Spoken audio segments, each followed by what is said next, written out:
সবাই একটু মনোযোগ দিয়ে দেখবেন, আর এই চ্যানেলগুলো ওকে প্রত্যেকে সাবস্ক্রাইব করবেন, আমাকে যারা ভালোবাসেন। আজকে মাহফিলে যারা হাজির হয়েছে, আজকে মাহফিলে যারা উপস্থিত হয়েছে, এদের জন্য আমার আল্লাহ পাক আসমান থেকে রহমতের দরজা খুলে দিয়েছে।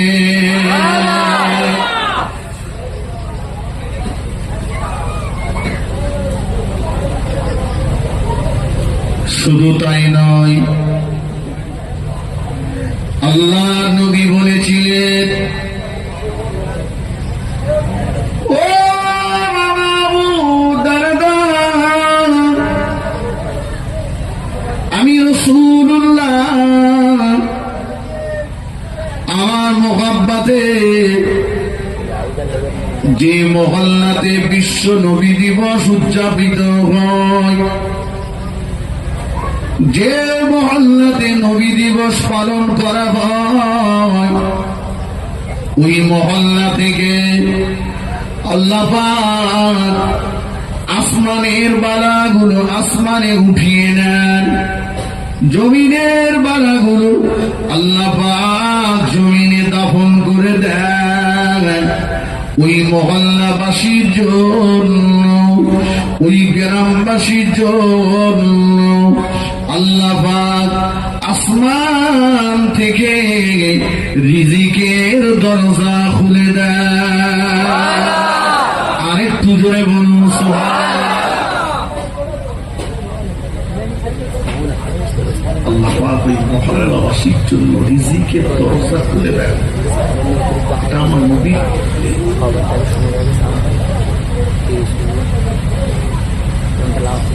আজকে নবী দিবসের মাহফিল, তাই শুধু যতক্ষণই বলবো অল্প সময় বলবো, নবীর কথাই বলবো, অন্য কথা আজকে আলোচনা করাটা ঠিক নয়। এই যে কষ্ট করে টাকা খরচ করে মেহনত করে গরমে বসে আছেন, তার জন্য বসে আছেন, কি কারণে বসে আছেন? আল্লাহ বললেন, লাকাদ জাআকুম রাসূলুম মিন আনফুসিকুম, আমি আল্লাহ তোমাদের ভিতর থেকে তোমাদের জন্য একটা নেতা বানিয়েছি। জিনের ভিতর থেকেও নয়, ফেরেশতার ভিতর থেকে নয়, জিনের ভিতর থেকে, ফেরেশতার ভিতর থেকে তোমাদের জন্য যদি নেতা করতাম, নবী করতাম, তোমাদের দুঃখ দুর্দশা অভাব অভিযোগের কথা সে বুঝতো না। তাই আমি আল্লাহ তোমাদের ভিতর থেকে তোমাদের জন্য একটা নেতা বানিয়েছি, নবী বানিয়েছি। আজিজুন আলাইহি মা আনিতুম, যিনি তোমাদের দুঃখে দুঃখিত হন, তোমাদের কষ্টে কষ্ট হন, তোমাদের সুখে সুখী হন। জুড়ে বলুন। জীবনে বহু নেতার পিছনে সময় দিয়েছে, জীবনে দুনিয়ার নেতাকে খুশি করতে যে ভাইয়ের গালে চড় মেরেছেন, দুনিয়ার নেতাকে খুশি করতে যে চাচার গালে চড় মেরেছেন, দুনিয়ার নেতাকে খুশি করতে যে কাউকে ঘর ছাড়া বাড়ি ছাড়া করেছেন, দুনিয়ার নেতাকে খুশি করতে যে কত মায়ের কোল খালি করেছেন, দুনিয়ার নেতাকে খুশি করতে যে কত বিবিকে বিধবা বানিয়েছেন, দুনিয়ার নেতাকে খুশি করতে যে কত বাচ্চাকে এতিম করে দিয়েছেন। খুশি হয়েছে দুনিয়ার নেতা, কিন্তু একটা কথা মনে রাখুন, দুনিয়ার নেতার চ্যানেল যতক্ষণ মাটির উপরে আছেন, ততক্ষণ আপনাকে দুনিয়ার আইনের হাত থেকে বাঁচিয়ে দিতে পারে। যেদিন মাটির নিচেই চলে যাবেন, দুনিয়ার কোন নেতার চ্যানেল সেদিন আর কাজ করবে। একটা নেতার নাম বলুন, মথুরাপুরের মানুষের জন্য জান্নাতে জামিনদার হয়েছেন, যে আমাকে ভোট দিবি, আমার সঙ্গে ঘুরবি, করে জান্নাতে লে যাবো। আছে খুব বেশি বেশি বলেছে, তোর একটা টিরিপল দেবো, তবে কোন বছরে দেবো বলতে পারছি না।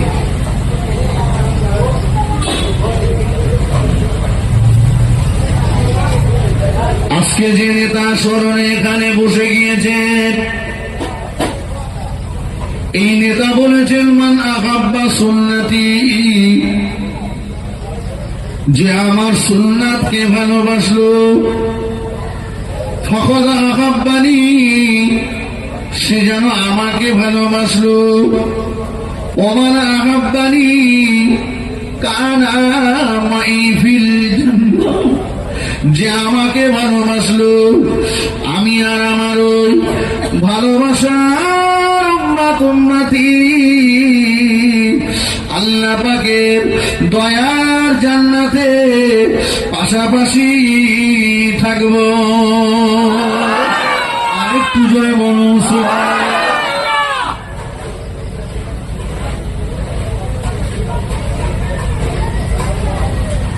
একটা নেতা ছাড়া কোন নেতা নেই, কোন নেতা নেই। একটা সার্টিফিকেটের জন্য জীবন খালি হয়ে যাচ্ছে।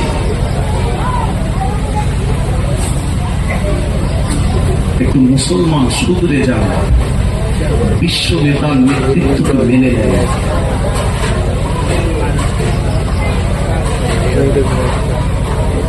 আল্লাহ নবীকে কয়েকদিন ধরে খুঁজে খুঁজে পাওয়া যাচ্ছেন না।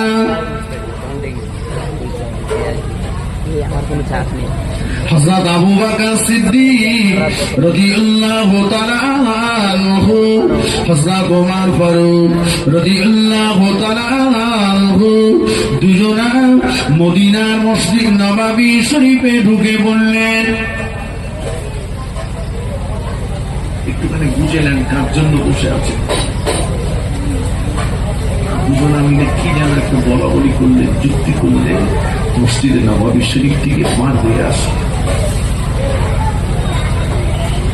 হযরত ওমর রাদিয়াল্লাহু তাআলা আনহু খাপের ভিতর থেকে তলোয়ারটা বার করলেন।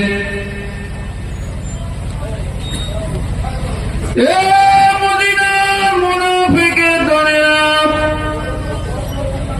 এ মদিনা বেঈমানের দলেরা, আমার নবীকে আজ 3 দিন খুঁজে খুঁজে পাই না, চলে যাচ্ছি নবীর সন্ধানে। যদি পেয়ে যাই তো ভালো, আর যদি পেয়ে না যায়, আমার নবীর যদি কোনো ক্ষতি হয়ে যায়, আমি ওমর তোদের লাইন দিয়ে দাঁড় করিয়ে দিয়ে একটা একটা করে ধর গর্দান আলাদা করে দেব।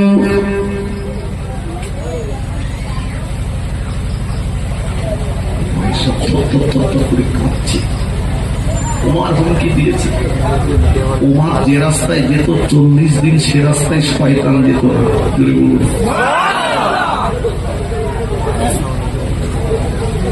ওমর মদিনার খলিফা ছিলেন, ওমর মদিনার প্রধানমন্ত্রী ছিলেন।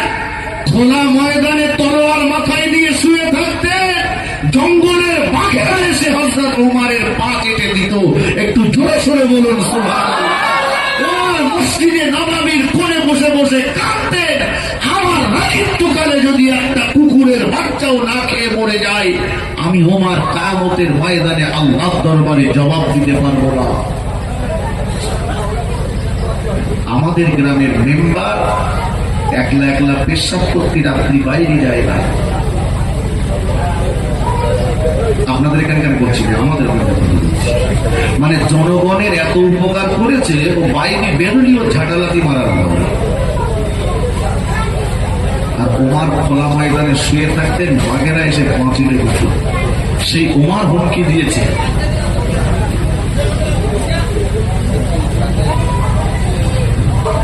আবু বকর ওমর রাদিয়াল্লাহু তাআলা আনহুমা দুজনে বেরিয়ে পড়লেন। বেশ কিছুটা দূর চলে গেলেন, মদিনার একটা পাহাড়কে দেখতে পেলেন। পাহাড়ের পাদদেশে কে যেন একজনা বসে আছে, অন্য কেউ নয়। ওই ব্যক্তিটা হলো মদিনার একজন রাখাল ওমর রাদিয়াল্লাহু তাআলা আনহু। যে বললেন, ও মদিনার রাখাল, তুমি কি আমাদের নবীকে দেখেছো? তুমি কি আমাদের নবীর সংবাদটা বলতে পারবে? মদিনার রাখাল জবাব দিল, কে আপনাদের নবী? চিনি না, জানি না, বলতে পারবো না। তবে একটা কথা আপনাদেরকে বলছি, পাহাড়ের উল্টো দিকে যে খেজুর বাগানটা দেখতে পাওয়া যাচ্ছে, পারেন যদি ঢুকে যান ওই খেজুর বাগানের ভিতরে একটা খেজুর গাছের নিচে সিজদায় পড়ে যে একজনা ব্যক্তি কাঁদতেছে, একজনা ব্যক্তি রোনাজারি করছেন, কি যেন তার জবান দিয়ে বলছে, যদি পারে ওনাকে নিয়ে বাড়ি চলে যান, কেননা ওনার কান্নার আওয়াজ পেয়ে আমার পালের ভিতরে যত মেষ দুম্বা ছাগল ভেড়া ছিল কেউ তারা আর খাওয়ারে মুখ দেয় না।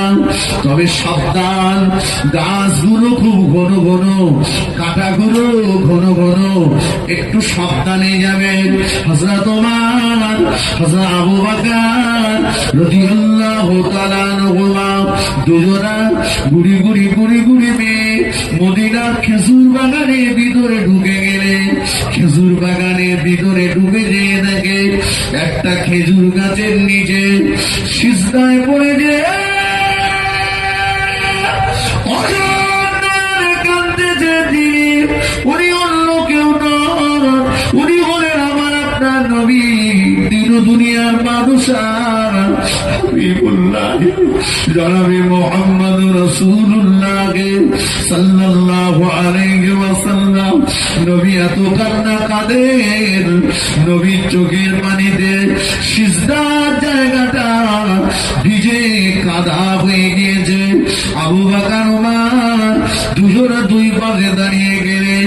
আল্লাহ নবী কাঁদতেছেন, আল্লাহ পাক, আল্লাহ পাক, আমার উম্মত বড় দুর্বল হবে, আমার উম্মত বড় জয়ীফ হবে, আমার উম্মত বড় দুর্বল হবে, আমার উম্মত বড় জয়ীফ হবে।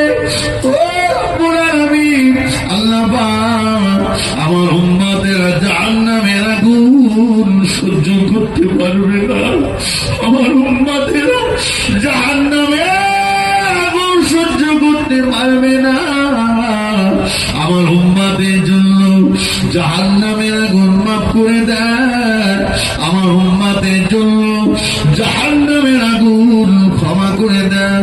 আবু বকর সিদ্দিক রাদিয়াল্লাহু তাআলা আনহু কাঁদতে লাগলেন, ইয়া রাসূলুল্লাহ,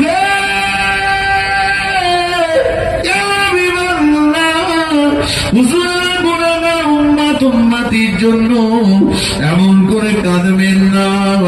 আমি আবু বকর আমার জীবনের তামাম নেকিগুলো গুনাহগার উম্মত উম্মতি নাজাতের জন্য আপনার কদমে দিয়ে দেব। আল্লাহ নবী সিজদা থেকে মাথা তোলেন না। ওমর কাঁদতে লাগলেন, ইয়া রাসূলুল্লাহ, ইয়া হাবিবাল্লাহ, হুজুর আমি ওমর আপনার কান্না সহ্য করতে পারি না, নবী গো সিজদা থেকে মাথা তুলুন। আমি ওমর আমার জীবনের তামাম নেকিগুলো গুনাহগার উম্মত উম্মতির জন্য আপনার কদমে দিয়ে দেব।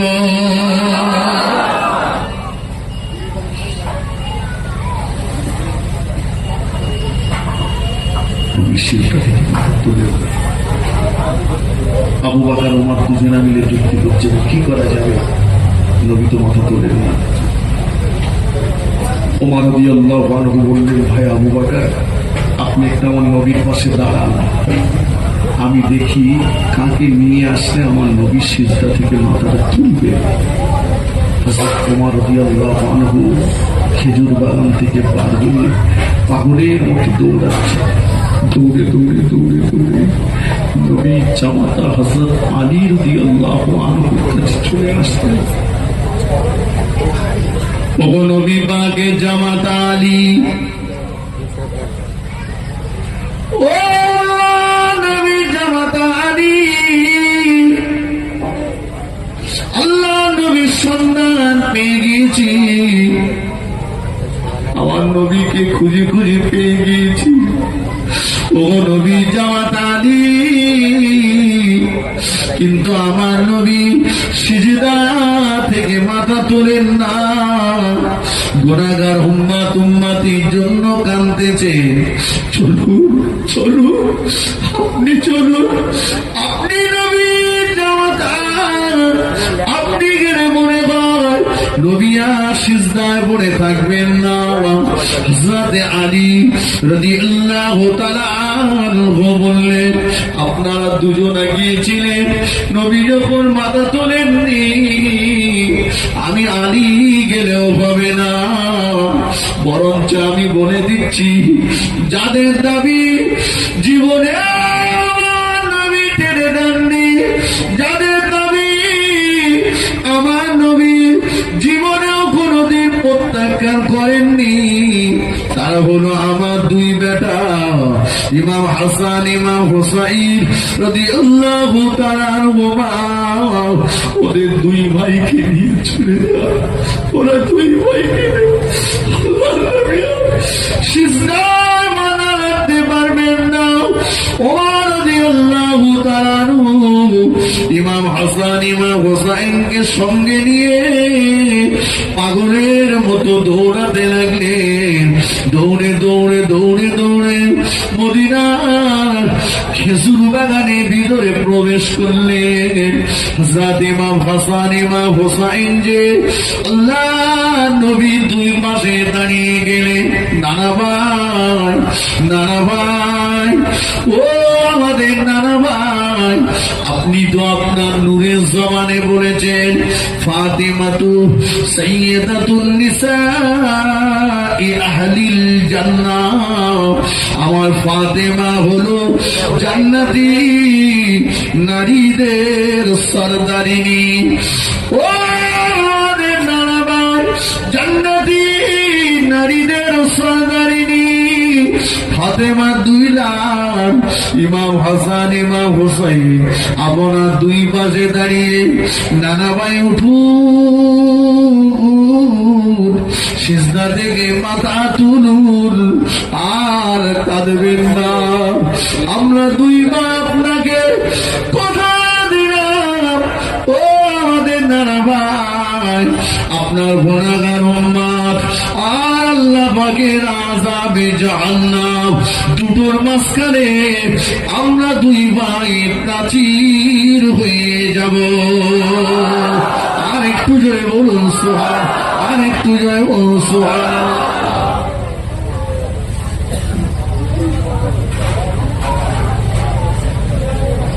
উম্মত জাহান্নামে যাবে, কাঁপছে নেতা, নবী কাঁপছে। এই তো দরদিনী কথা, ঠিক কিনা বলে?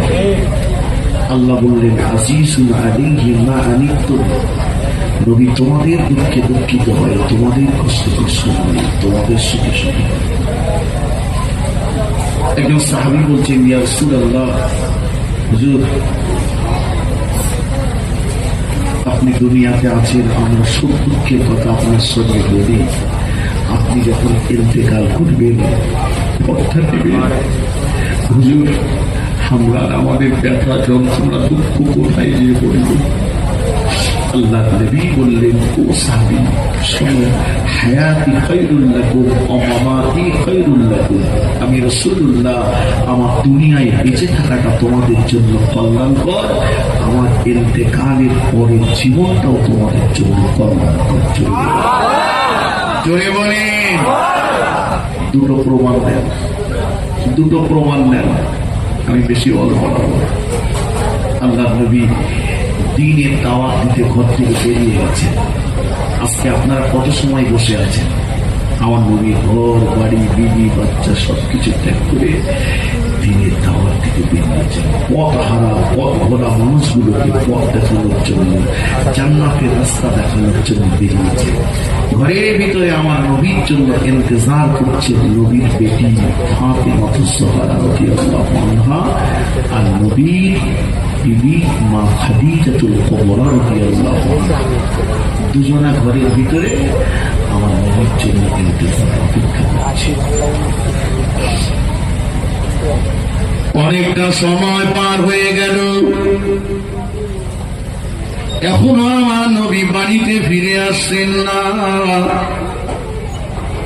আল্লাহ নবী বেটি ফাতেমাতুজ জাহরা রাদিয়াল্লাহু তাআলা আনহা গুটি গুটি গুটি গুটি পায়ে দরজার কাছে চলে গেলেন। দরজাটা খুললেন, দরজাটা খুলে বাইরের দিকে তাকালেন। বাইরের দিকে তাকিয়ে তাকিয়ে বললেন, ও এতটা সময় পার হয়ে গেল, এতটা সময় পেরিয়ে গেল, এখনো যে আমার আব্বা জান বাড়িতে আসলো না। আম্মা জান এখনো কেন আমার আব্বা জান বাড়ি আসে না? বাপ কোথাও গেলে বাড়ি ঘন ঘন বাপের খোঁজ বেশি নেই মেয়ে, ঠিক কিনা বলেন? বেশি মেয়ে নেই। আব্বু এখনো বাড়ি আসেনি, মা এখনো আসেনি। ফাতেমা বলছে, আম্মা এতটা সময় পেরিয়ে গেল, আব্বু তো এত দেরি করে না, এত দেরি হচ্ছে এখনো ফিরল না।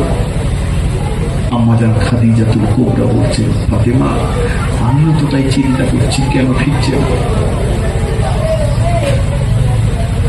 মার বেটি আমার দুজনা কিছুক্ষণ নীরবে বসে রইলেন। কিছুক্ষণ পরে আবার ফাতেমাতুজ জাহরা রাদিয়াল্লাহু তাআলা আনহা উঠে দরজার পাশে চলে গেলেন। দরজাটা খুললেন, দরজাটা খুলে বাইরের দিকে চেয়ে চেয়ে বললেন, ও আম্মা জান দেখুন না, আমাদের বাড়ির দিকে গুটি গুটি গুটি গুটি পায়ে একজনা ব্যক্তি হেঁটে হেঁটে আগিয়ে আসছে।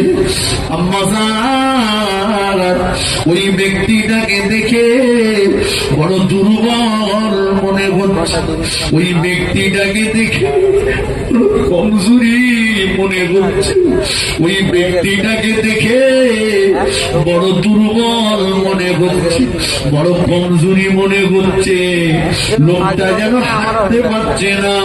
শুধু তাই নয়, ও আমার আম্মা জান, আমি ফাতেমা ইতিপূর্বে কোনদিন এমন মানুষ চোখে দেখিনি। মা খাদিজাতুল কুবরা বললেন, ও বেটি ফাতেমা, কেমন মানুষ আগিয়ে আসছে, যেমন মানুষ তুমি ইতিপূর্বে কোনদিন দেখোনি। মা ফাতেমাতুজ জাহরা বললেন, আম্মা জান আমাদের বাড়ির দিকে গুটি গুটি গুটি গুটি পায়ে দিয়ে আগিয়ে আসছে। ওনার গোটা চেহারাটা লাল, গোটা চেহারাটা লাল। ও আমার আম্মা জান, মানুষের চেহারা যে লাল হয়, মানুষের চেহারা যে লাল রঙের হয়, এটা আমার জানা ছিল না। আমি ফাতেমা ইতিপূর্বে কোনদিন এমন লাল চেহারার মানুষ দেখিনি। আমাদের আম্মা জান খাদিজাতুল কুবরা রাদিয়াল্লাহু তাআলা আনহা তড়িঘড়ি তড়িঘড়ি দরজার পাশে উঠে গেলে, দরজাটা খুললে আমাদের আম্মা জান দরজাটা খুলে বাইরের দিকে চেয়ে ডুগুরে ডুগুরে ডুগুরে ডুগুরে কেঁদে ফেললেন। বেটি ফাতেমা, ও বেটি ফাতেমা, চিনতে পারলে না মা, চিনতে পারলে না মা, চিনতে পারলে না মা, নাম বাজা চিনতে পারলাম না। ও বেটি ফাতেমা, উনি অন্য কেউ না, উনি বলেন তোমার আব্বা জান বিশ্ব নবী জনাবে মুহাম্মদুর রাসূলুল্লাহ সাল্লাল্লাহু আলাইহি ওয়াসাল্লাম। আম্মা জান, আম্মা জান, আমার আব্বা জানের নূরের বদনের দিকে তাকালে, আমার আব্বা জানের মোবারক শরীরের দিকে তাকালে পূর্ণিমার চাঁদটাও যে হাত মেরে যেত, পূর্ণিমার চাঁদটাও যে হাত মেরে যেত। ও আমার আব্বা জান, আমার আব্বা জানের চেহারাটা এমন লাল হয়ে গেল কেমন করে? মা খাদিজাতুল কুবরা বললেন, বেটি ফাতেমা, তোমার আব্বা জান দিনের দাওয়াত ফাঁসিতে গিয়েছিল। বেঈমানের দলেরা তোমার আব্বাকে তোমার মেরেছে, তোমার আব্বাকে তোমার মেরেছে, মারের আঘাতে আঘাতে তোমার আব্বার গোটা শরীরটা রক্তে লাল হয়ে গিয়েছে, গোটা চেহারাটা লাল হয়ে গিয়েছে। বেটি ফাতেমা আমাদের আম্মা জান দ্রুত আগিয়ে গেলেন, আল্লাহ নবীকে ধরাধরি করে বাড়ি নিয়ে আসলেন। বাড়িতে এনে আমাদের আম্মা জান শাড়ির আঁচলটা দিয়ে দয়ার নবী গায়ে খুন মোবারক গুলো মুছে মুছে মুছে মুছে দিচ্ছেন। আম্মা জানের লক্ষ্য পড়ে গেল দয়ার নবীর নূরের বদনে পাথরের টুকরা ঢুকে আছে।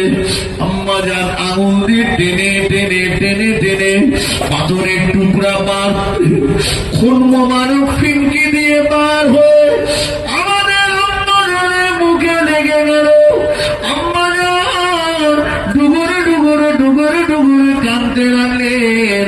ওরে মক্কার বেঈমানের দলেরা, ওরে আবু জাহাল, আবু লাহাব,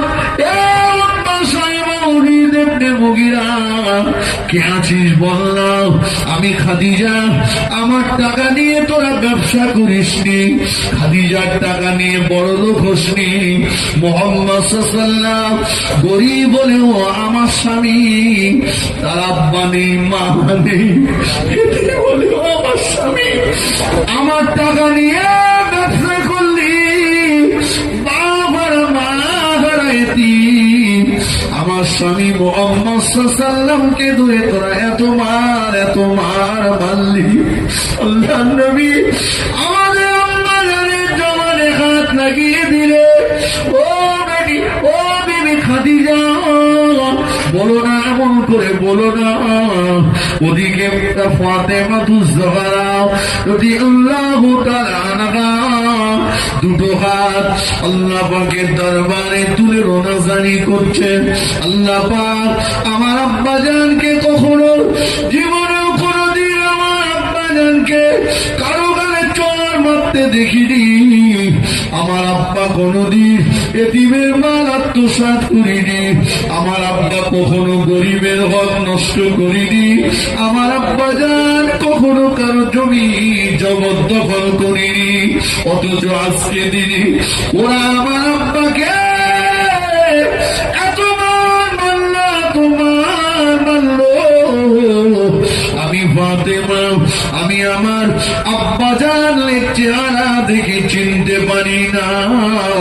আল্লাহ নবী ফাতেমার হাতটাকে নামিয়ে দিয়ে বললেন, বেটি ফাতেমা, বদদোয়া করো না মা, তুমি মাসুম, তুমি বেগানা, বদদোয়া করো না মা, বদদোয়া করো না। কিয়ামতের ময়দানে যেদিন বাপ বেটার হবে না, বেটা বাপের হবে না, মা মেয়ের হবে না, মেয়ে মায়ের হবে না, ওই দিন আমি রাসূলুল্লাহ আল্লাহ পাকের শাহী দরবারে আমার এই ক্ষত বিক্ষত চেহারা নিয়ে দাঁড়িয়ে যাব। আল্লাহ পাককে বলবো, আমার শরীরে একটা মারের দাগের বিনিময়ে, আমার একটা মারের দাগের বিনিময়ে আল্লাহ পাকের কাছ থেকে আমার লক্ষ লক্ষ লক্ষ লক্ষ গুনাহগার উম্মতি দিগের জীবনের গুনাহকে মাফ করিয়ে নেব। আরেকটু জোরে বলুন সুবহানাল্লাহ, আরেকটু জোরে বলুন সুবহানাল্লাহ। আল্লাহুম্মা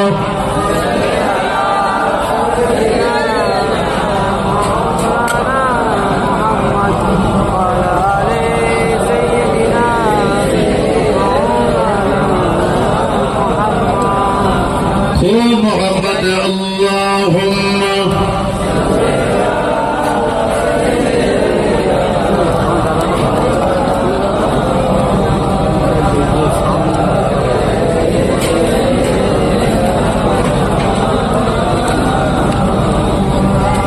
নবীর রওজা শরীফ।